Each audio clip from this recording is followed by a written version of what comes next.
comme promis, une des grandes figures du cinéma, devenue aussi grande figure tout court de la vie publique.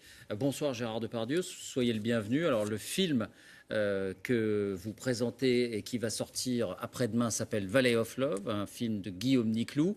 Vous y incarnez un père divorcé qui retrouve son ex-femme, jouée par Isabelle Huppert, à la demande posthume de votre fils à vous deux, qui a mis fin à ses jours et qui, dans une lettre testament, a souhaité vous voir réunis une semaine dans la fameuse vallée de la mort aux États-Unis, connue pour sa fournaise. Je vous propose d'en regarder un extrait. C'est juste que c'est comme une sorte de pèlerinage. Il a voulu qu'on soit perdus ensemble dans ce trou. Voilà, on peut dire sans flatterie que le film vous doit beaucoup, à vous deux. Mais finalement, Gérard Depardieu, alors vous aimez toujours faire du cinéma, vous aimez toujours être acteur. On avait l'impression que ça vous intéressait plus beaucoup. Non, mais là, je ne fais pas l'acteur. Je suis comme je suis. Je dis, c'est vrai que le monde du spectacle ou des films, où trouver de l'argent pour monter des films, quand on voit que ce sont les chaînes qui sont les producteurs, parce qu'il faut que ça rentre dans le qu'il y a plus de poètes dedans, il y a de moins en moins de producteurs, il y a des grosses majeures compagnies qui veulent des résultats. Des résultats. Bon, le cinéma, ce ne sont pas que des résultats. Il a perdu son âme, vous trouvez? Non, je n'ai pas dit qu'il avait perdu son âme, mais c'est vrai que il y a des films qui m'intéressent maintenant, c'est des films lambda j'adore les Bruce Willis, j'adore des films, des gros nanars qu'on ne verrait pas. Mais le cinéma d'auteur existe. Le cinéma d'auteur, avant, on faisait du cinéma où on racontait l'histoire de ce qui allait se passer, vu l'état d'un pays, la mentalité d'un pays. Maintenant, ces pays sont un peu perdus à travers l'Europe ou dans la mondialisation. Il y a des guerres, on parle de morts sans arrêt, il n'y a qu'à voir les journaux. On ne parle que de ça. Alors donc... et le cinéma est moins à l'aise avec ça. Non, c'est pas tellement à l'aise, mais c'est vrai que au théâtre, est-ce que vous avez trouvé des nouveaux auteurs au théâtre? À part Yasmina Reza qui commence à être vieille, pardon. Enfin, vieille, pardon, en tout cas, Yasmina, ça fait quelques années. Vieille. Oui. Elle n'est pas, pardon, je ne te dis pas que tu es vieille, mais... Vous allez encore vous faire des amis. Non, mais c'est pas grave, ce sont son habitude. Mais c'est pas ça. C'est vrai que le cinéma, normalement, devrait apporter des choses qui nous fassent réfléchir. Bon, vous aimez un peu moins le cinéma. Et vous dites alors, je ne joue pas, c'est-à-dire quoi? Vous arrivez là, au moment de la prise, et vous n'avez pas prévu à l'avance la façon dont vous alliez dire le texte? Ah non? Vous ne travaillez pas? Surtout pas. Jamais? Non, jamais. Moi, je ne prépare pas mes fiches. Je n'ai pas quelqu'un qui me prépare mes fiches. J'ai une oreillette, et puis je lis la chose. Je vois Guillaume Niclou, qui est le metteur en scène. Je vois Isabelle qui travaille, qui fait son boulot, mais je ne veux pas la déranger dans son boulot. Et puis moi, vous improvisez? Non, j'improvise pas. Je regarde autour de moi. C'est la vallée de la mort, vous savez, il y a 60 degrés. Et puis il y a ce qu'on connaît, le postulat de l'histoire. Et puis il y a aussi, j'ai trouvé d'abord ce film magnifique parce qu'il y avait un peu de fantastique dedans et que c'est extraordinaire de recevoir une lettre de quelqu'un qui s'est suicidé et puis de se retrouver là. Alors bon, on va penser que c'est peut-être, il y a quelque chose chez ce fils de Christique. On ne sait pas. Oui, parce qu'il promet de réapparaître d'une certaine manière si ses parents peut-être que va réapparaître une étincelle entre deux aussi, on ne sait pas. Alors, vous aimez toujours le cinéma. Est-ce que vous aimez toujours la France? Parce qu'on vous a quitté désabusé, un peu lassé, un peu désenchanté, un peu amer même. Hein. Quand on vous pose la question, vous dites la France n'est pas bien, il n'y a plus de joie, il n'y a plus de dialogue.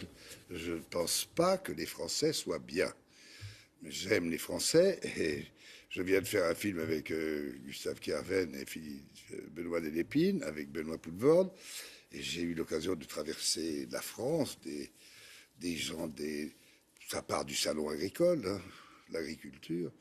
Je pense que ceux qui présentent leurs produits au salon de l'agriculture, il y a très peu d'agriculteurs qui pourraient se payer le voyage pour aller présenter des choses, puisqu'ils crèvent la dalle.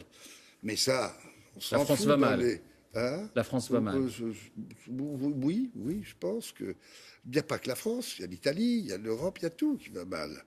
Mais là-dedans. Vous trouvez une plus grande énergie ailleurs? En Russie? Surtout quand je comprends pas la langue.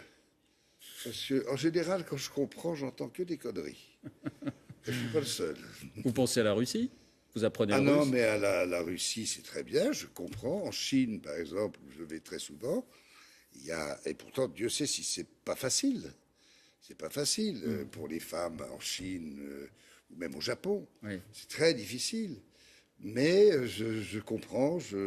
Et puis je vois en Russie, par exemple, on décrit énormément Poutine, alors que bien sûr qu'il n'y a rien de. Vous diriez toujours que c'est une Il y a grande rien de démocratie plus. Il y a rien. Je pense qu'ici, ils sont plus malheureux, les gens. Il qu'en y a Russie? beaucoup de gens qui voudraient avoir un Poutine comme président. Je suis sûr que vous, David Bunanas, même si vous êtes là, entouré de votre métier et de tout ce qu'il y a à faire, vous n'avez pas rencontré cet homme et vous connaissez pas ce que c'est. J'ai rencontré la Vladimir Russie. Poutine. Bon, c'est très bien. Donc, alors, vous pensez Je ne sais pas vraiment si que je dirais que c'est vendu une grande démocratie. Je dirais pas forcément que c'est le plus Mais grand je des parle- dictateurs, mais je dirais pas forcément que c'est la plus grande des Du démocraties. moment où vous ne dites pas que c'est un dictateur, c'est déjà pas mal. Bon, on sent quand même, on vous sent quand même, vous, le vorace, le boulimique de la vie. On sent que vous êtes désenchanté de l'époque aussi. Internet, le flux permanent. Vous avez l'air de considérer que ça enlève un peu de la magie de la vie. Oh, non, non, je pense que ça intéresse beaucoup de gens qui. Moi, je ne sais pas comment ça marche. Mais j'ai remarqué qu'on perdait beaucoup de temps parce qu'à chaque fois que j'essaye de suivre quelque chose ou je dis fais-moi voir ce que ça représente, c'est quoi. Et on met un tel temps que je préfère lire un livre, franchement. Et c'est vrai que je suis plus proche de la lecture et puis des auteurs. Mais vous vous sentez à l'aise dans cette époque? Je me sens parfaitement à l'aise à cette époque. Vous savez, je pense que ce sont. J'avais lu certaines citations qui laissaient un peu entendre Non, le contraire. les citations, ça c'est pour vous, parce que j'aime bien agacer les journalistes, puisqu'ils sont un peu agaçants, il faut le dire, entre vous et moi. La parole est libre. Mais comment ça, la parole est libre? Je préfère le Ah, mais tu ne préciser. vas pas être d'accord avec moi, forcément. Non, mais je préfère Bon, le tu fais préciser. le boulot. Alors, qu'est-ce qu'on peut vous souhaiter pour terminer, Gérard Depardieu? Souhaiter rien, c'est très bien. De manger tranquille et puis d'aimer. Et d'aimer les gens que je regarde travailler, que je vois aussi qui ont du plaisir. Mais c'est vrai que je regarde beaucoup et je vois et j'entends beaucoup des gens qui sont un peu perdus devant leurs outils, leurs désirs. Et ça fait un peu mal.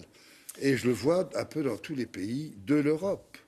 Ouais. Vous savez, c'est pas facile de faire le boulot de ces gens, de ces présidents, enfin, si on peut appeler ça comme ça, parce que ça ne fait que passer. Il y avait des très beaux, par exemple, je lisais le livre entre Mauriac et De Gaulle. Je pense qu'il y avait un esprit polémique beaucoup plus formidable. Une autre hauteur de vue. Oui, je pense que ça manque un tout petit peu de distinction. Merci, Gérard Depardieu. Voilà. Valley of Love. Sans rancune aucune. Hein. C'est donc à découvrir mercredi dans les salles. Merci à vous de nous avoir suivis. Vos rendez-vous par en mode d'emploi. Encore la politique? Oui, encore. Merde. Notez aussi demain à 20h55, c'est un documentaire inédit, le nouveau film de Yann Arthus Bertrand, l'Algérie vue du ciel, avec des images et des paysages, vous le verrez, extraordinaires. On se quitte avec Paris, capitale du sport, après la victoire en football, après la victoire en handball, Paris triomphe en rugby. C'était samedi dernier, le Stade français a ramené le bouclier de Brennus à ses supporters à l'hôtel de ville et fêté sa victoire en grande pompe tout à l'heure. Je vous souhaite une très belle soirée. Merci encore Gérard Depardieu. Merci. À demain.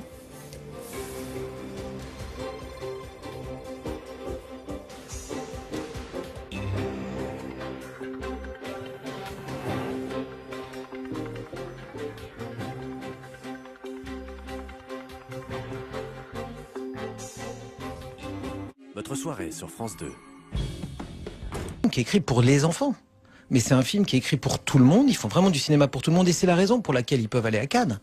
Mais les enfants peuvent comprendre. Il y a plusieurs degrés de lecture et c'est pour ça que nous, les adultes, on adore ces films et les enfants les adorent aussi. Et c'est le cas aussi de Vice Versa. Moi, je l'ai vu ce matin. C'est un film qui est merveilleux et qui parle évidemment aux parents. Vous avez vu aussi Jean-François Camilleri, je crois, deux petites filles, jeunes filles, l'une est pré-ado ou jeune ado. Ouais, ouais. Franchement, en regardant le film, vous avez pensé à elle, forcément. Oui, oui, oui, tout à fait. Avec tout ce que, ouais, on me demande. Vous les comprenez mieux ? Je les comprends mieux, je sais pas, mais je comprends en tout cas ce qui se passe. Si c'est la même chose que dans la tête de Riley et dans Vice Versa. Donc il y a une brigade anti-brocoli, c'est ça ? Alors il y a la brigade anti-brocoli existe depuis toujours. Il y a surtout une brigade pâtes et frites qui est très très forte. Très active. Et non, elles ont 11 et 14 ans et clairement